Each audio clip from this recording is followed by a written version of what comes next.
మేము ఎవరైనా ఒక వ్యక్తి ఫేక్ డాక్యుమెంట్స్తోని ఎదుటి వాళ్ళ భూమిని తను ఆక్యుపై చేసుకున్నప్పుడు ఆ ఎదుటి వ్యక్తి లీగల్గా ఎలా ప్రొసీడ్ అవ్వాలి?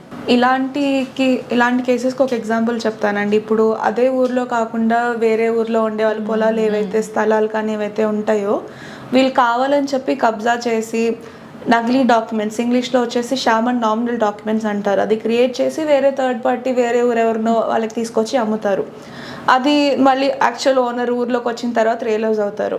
అలాంటి కేసెస్లో మనం కోర్టులో సూట్ ఫైల్ చేసుకోవచ్చు. నేను యాక్చువల్ ఓనర్ని, పొజిషన్ నాది, దీనికి సంబంధించిన డాక్యుమెంట్స్ కానీ, రెవెన్యూ రికార్డ్స్ కానీ, లేకపోతే దానికి సంబంధించిన ట్యాక్స్ రిపోర్ట్స్ కానీ, లేకపోతే కరెంట్ బిల్స్ కానీ, అది రెసిడెన్షియల్ ప్రాపర్టీ అనుకోండి, ఇవన్నీ నా పేరు మీద ఉన్నాయి, నేను పే చేస్తున్నాను ఇది అని చెప్పి ఆ కోర్టులో ఓనర్షిప్ తర్వాత ఆయనే యాక్చువల్ ఓనర్ అని చెప్పి డిక్లరేషన్ అడగచ్చు.